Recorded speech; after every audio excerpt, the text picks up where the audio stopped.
Alright, How to Get Through Stitches by Shawn Mendes. I like this song. It's got a lot of cool strategies to work through and lots of cool techniques where I'm kind of using these, what we could call open chords, or just picking 3 strings out of all the 6. And this is going to be video 1 of maybe 2, so that we can get through the next part as well. We'll see how long this takes me to go through this. But we've got this first chord here where I have finger 1 here. It's actually pressing on string 6, fret 6. And I'm letting it hang over the top a bit so that it's not catching any of the other strings. So I'm not perfectly like this. I need it to be like that so that we block out this string here and we don't get any noise from any other strings.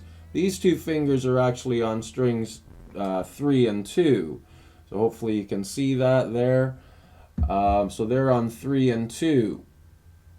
And this one would go on 6. Now what's happening with finger 1 is it's lying lightly across strings 5 and 4 but pressing on 6. So that these 2 strings, if I accidentally hit them, we won't hear them ring. So we get this. And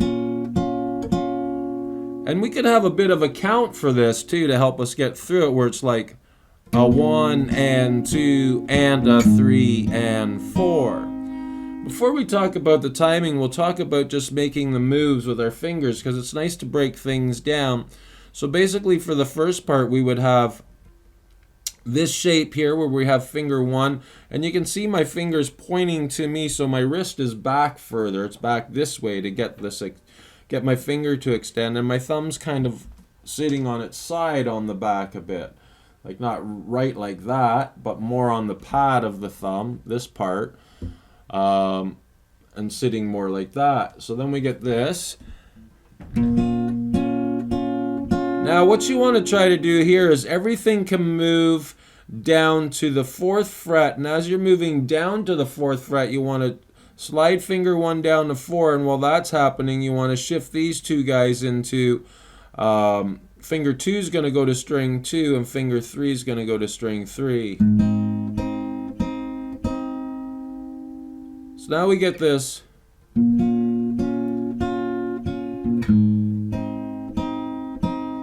I would probably just practice doing things like this first.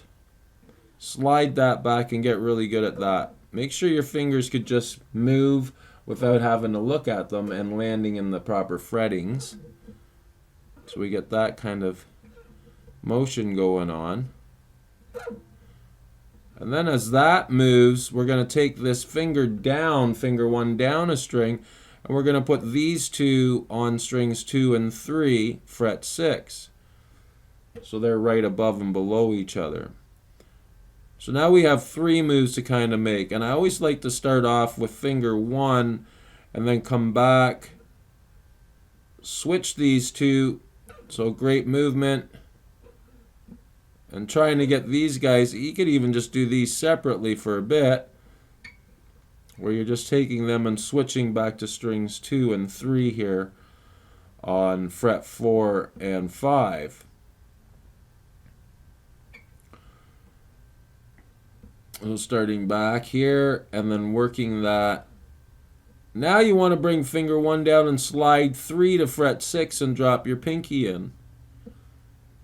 So kind of just doing that as I'm on this chord. I'm taking finger 3, pivoting into fret 6, dropping my pinky in, and then getting finger 1 to fret 4, string 5. It's already on 4, so it's not too bad thinking that way, where we're coming off of this chord and just basically sliding 3 in, dropping finger 1 down, and bringing our pinky into string 2.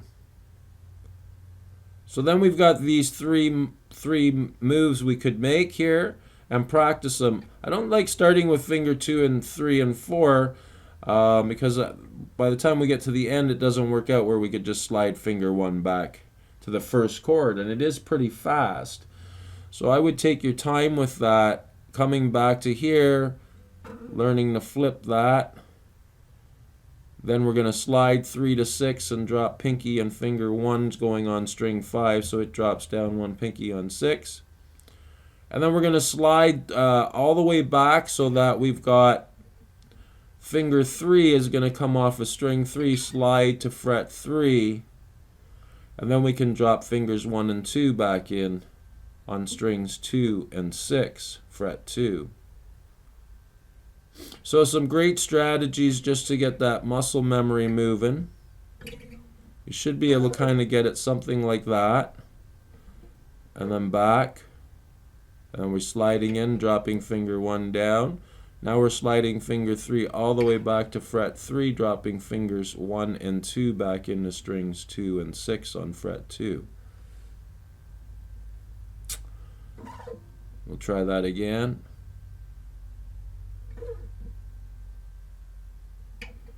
That could take a long time to make changes. I mean, some things that I learn, I spend a lot of time at it till I can actually go out and use it, meaning play it live.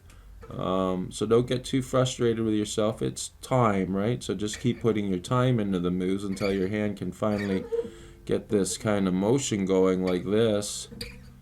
And then maybe you could start counting and trying to get it right.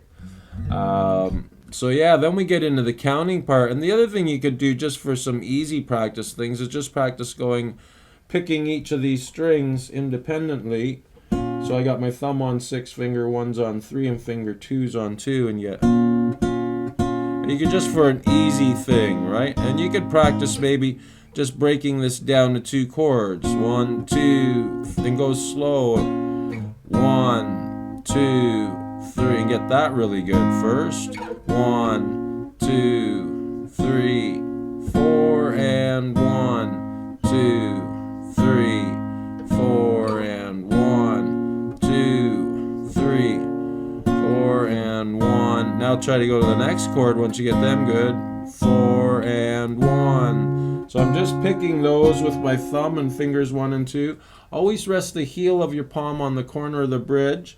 You should keep your thumb in front of your fingers. You shouldn't be picking like this. You should pick more like this. And I'm not pulling my hand. I'm using my fingers. It's like you're flicking your thumb and your fingers are flicking up while your thumb's flicking down. And that's kind of how that works. So yeah, once you can kind of move them a bit,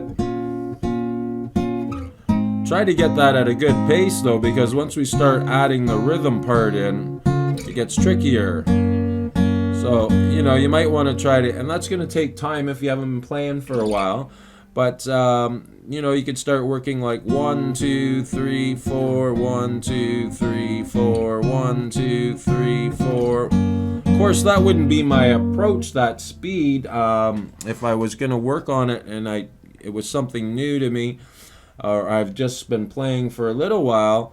I would probably break it down really slow, like 1, 2, 3, 4, 1, 2, 3, 4, and 1. Maybe even slower if you can't make the changes. And another good strategy is breaking it down again just into maybe 2 chord changes.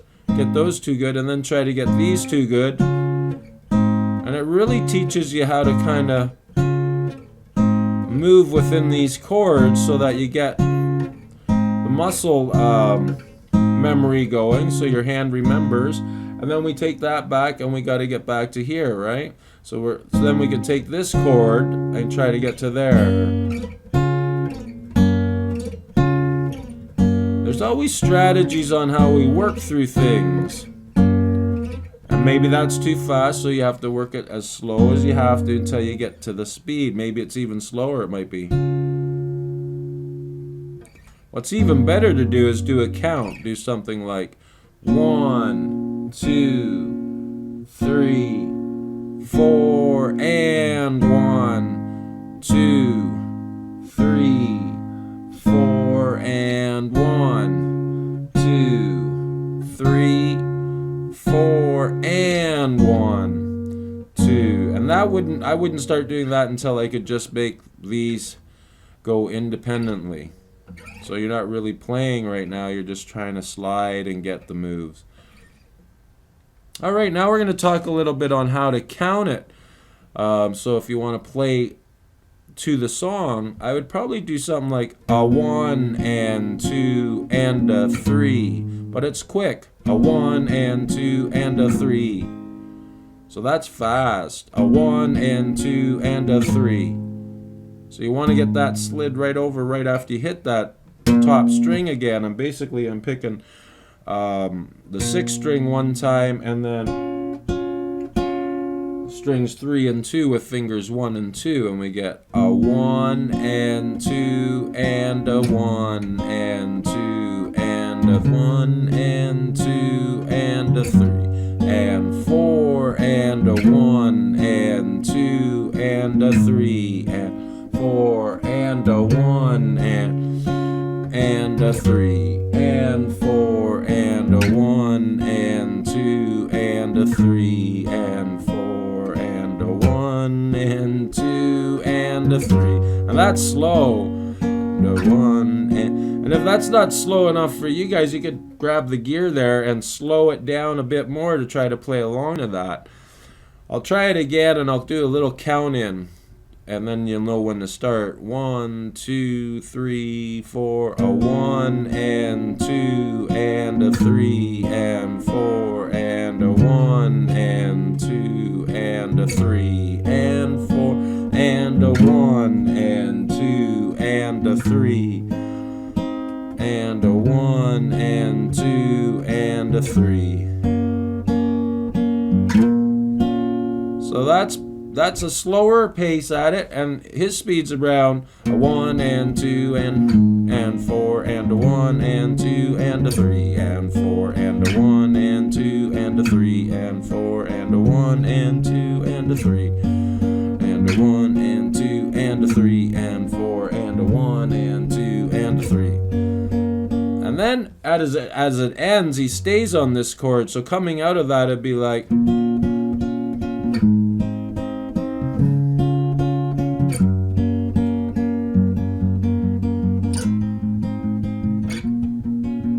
So now we're using the same chords, but now he's doing a count of 1 and 2 and 3 and 4 and 1 and 2 and 3 and 4 and 1 and 2 and 3 and 4 and 1 and 2, 4 and 1 and 2 and 3 and 4 and 1 and 2 and 3 and 4 and 1 and 2 and 3 and 4 and then he gets into the strumming part.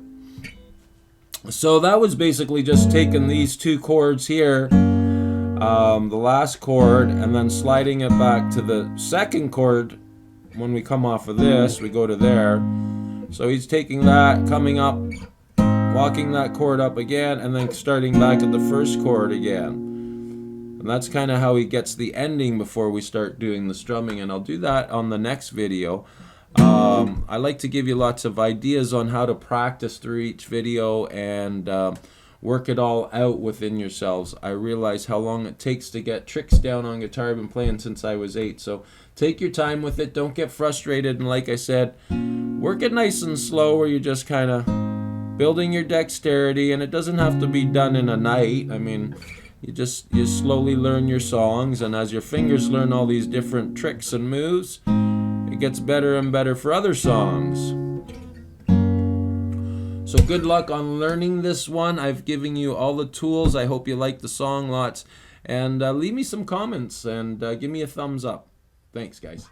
See you again next time.